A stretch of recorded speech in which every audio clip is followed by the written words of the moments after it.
Hey, it's Rob again for Vision CPA, and I want to talk a little bit about teaching techniques that every accountant can embrace and use.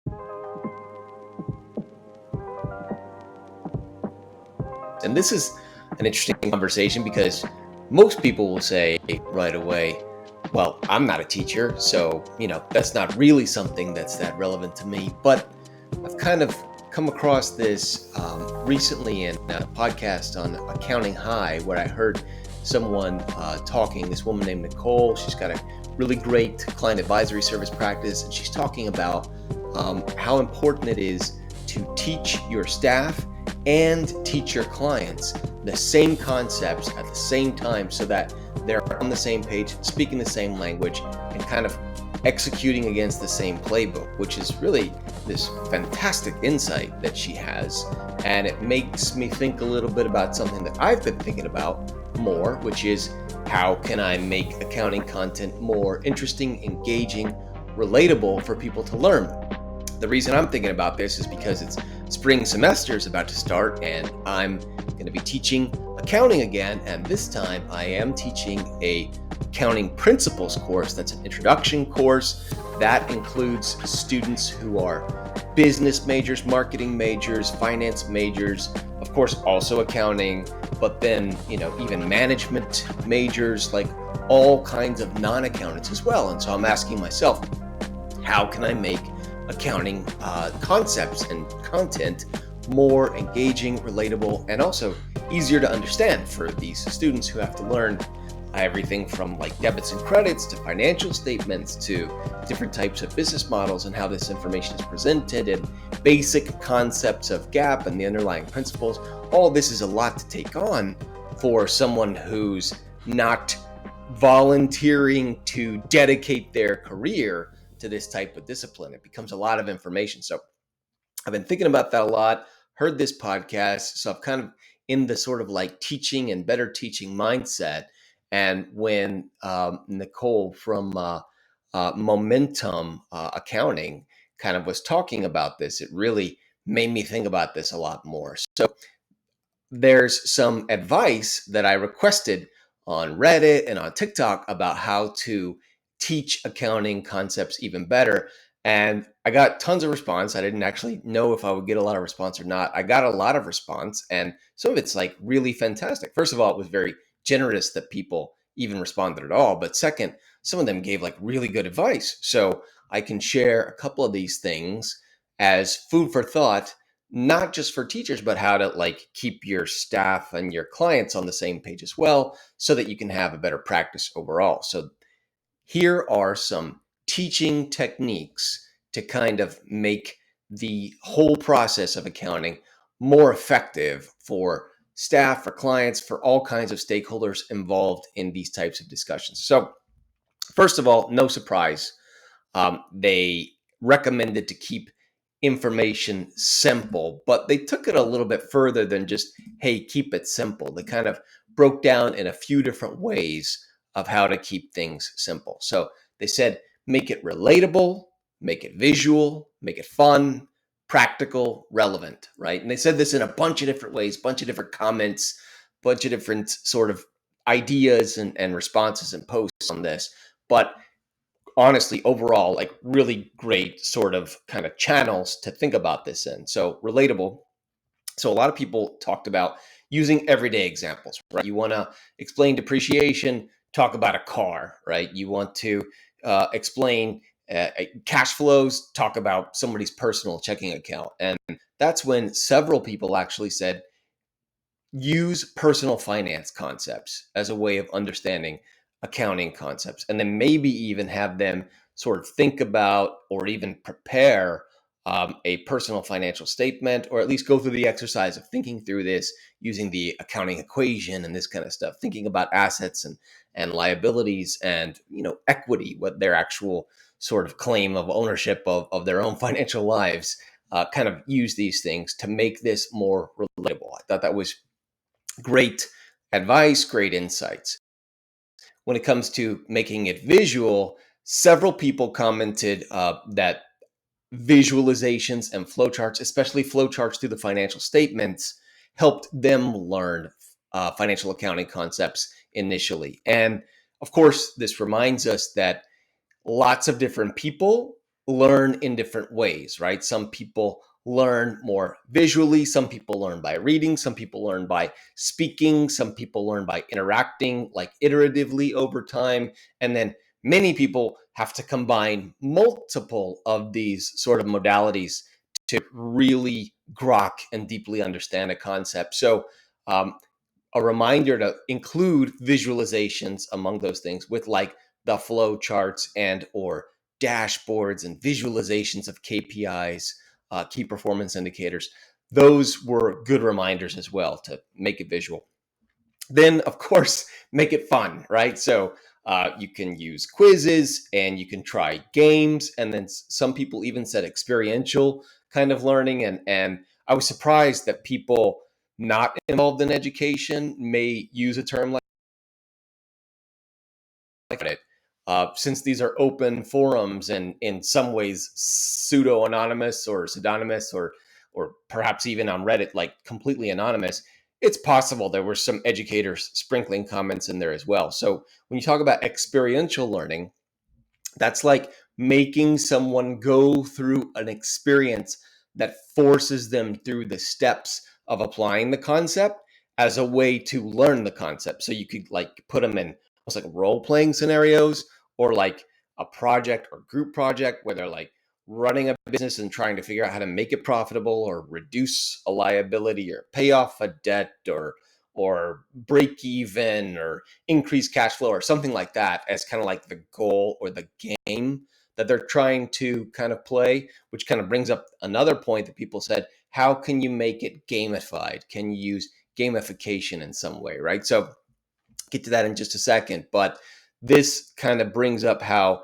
you could have an experience that could potentially, if it's interactive and enjoyable, it could be fun, right? So not necessarily the first word that comes to people's mind when they think about accounting, but you could make accounting concepts fun as a way to reinforce that learning and help someone really pull it in a little bit better. And then, of course, make it practical as often as you can. And this is beyond just the relatability of personal finance. This is like real world scenarios, but real world business scenarios, right? So someone's going to have to prepare a budget. Someone's going to have to explain what happened last quarter or last month or last year to a business and to their business owners. So, like, just very practical. Hey, here's the results. Or we need to decide whether or not to open a new location, or we need to decide whether to increase our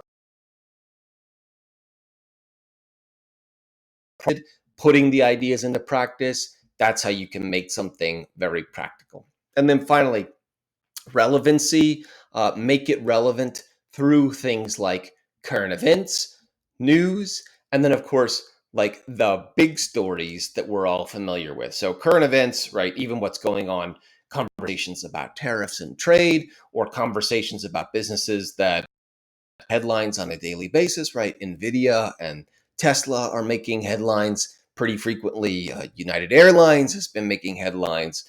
Uh, Lots of people are talking about earnings in different times. People are talking about the changing of CEOs at Starbucks, for example, right? Or people are talking about what's going to happen to Boeing, right? And maybe we're all wondering what's going to happen to Boeing. But you can make it relevant by keeping that current event as part of the conversation, and then also relevant through the really major stories, even if they were a little bit in the past, right? So referring to the Enron scandal as a way of explaining uh, concepts related to fraud. And unfortunately, around that time, it wasn't just Enron. There was Enron and WorldCom and Tyco and various others that taught us pretty painful lessons about the seriousness of fraud and the importance of keeping ideas related to defending against and identifying fraud top of mind. Things like the fraud triangle, where you identify pressure opportunities and rationalizations, all those kinds of things, teaching those ideas through relevant events. So those were all great ways to keep those in mind.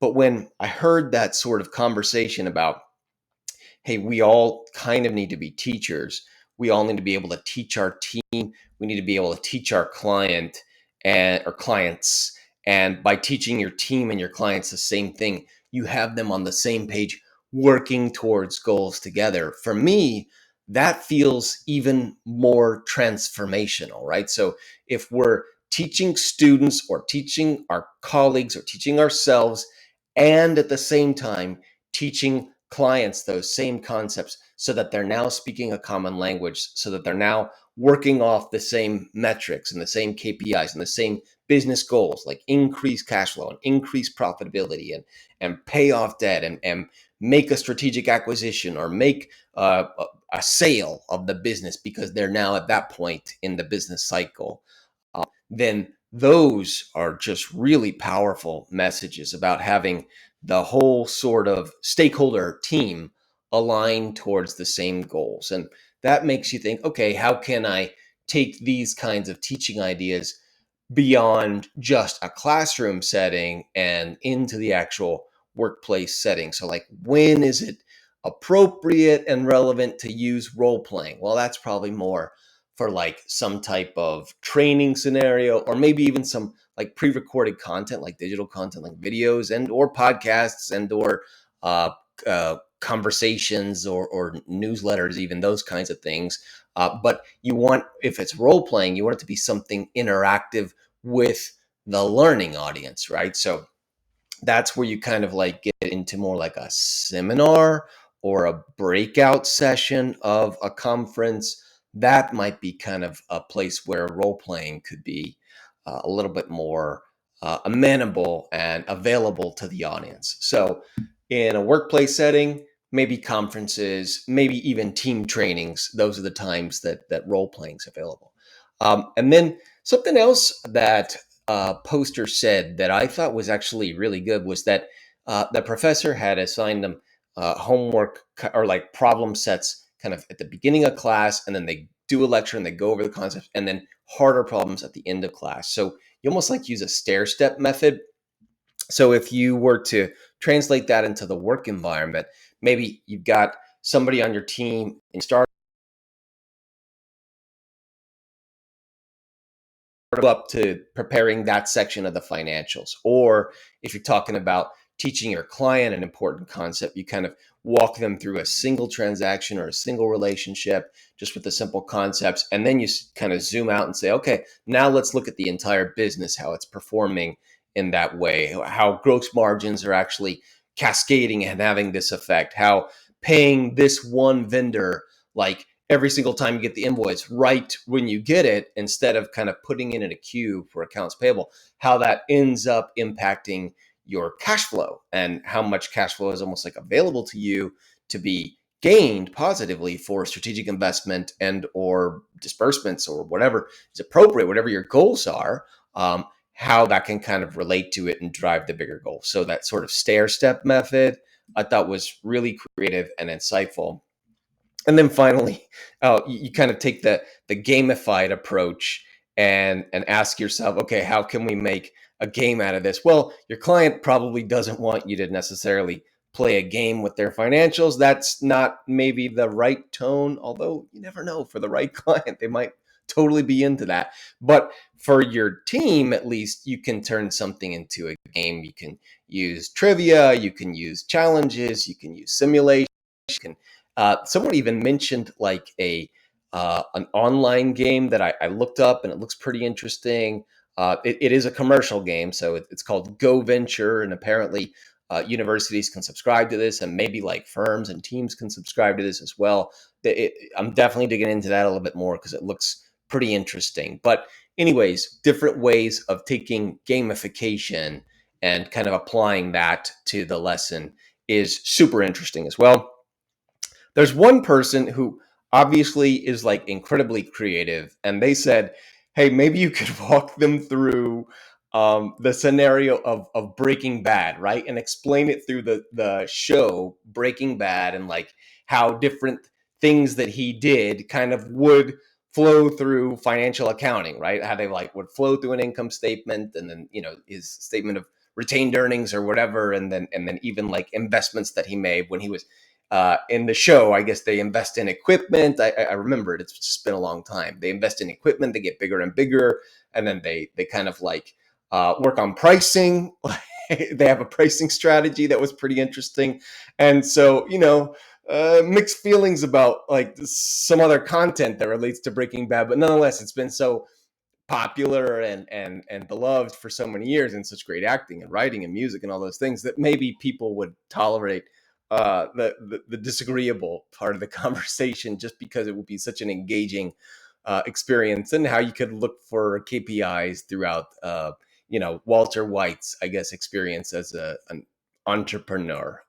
Maybe that's the generous way of putting it. So all that was a really interesting kind of thought for me to have over the weekend, really thinking about the accountant's role as a teacher, as a mentor, as a coach, as an educator, both with clients to strengthen client relationships, but also with your team to kind of build your team around certain concepts that you're also communicating to your clients, so that people are speaking a common language. And then also, of course, with ourselves, as we are continuously learning and continuously building up skill sets to try and deliver greater value for our clients, for ourselves, for our teams, for our firms, for our communities, all holistically as we continue this journey. So if you find any of that interesting, I'd love to hear your thoughts. Share them with me. You can always email me, rob@vision.cpa, and I'd love to keep the conversation going.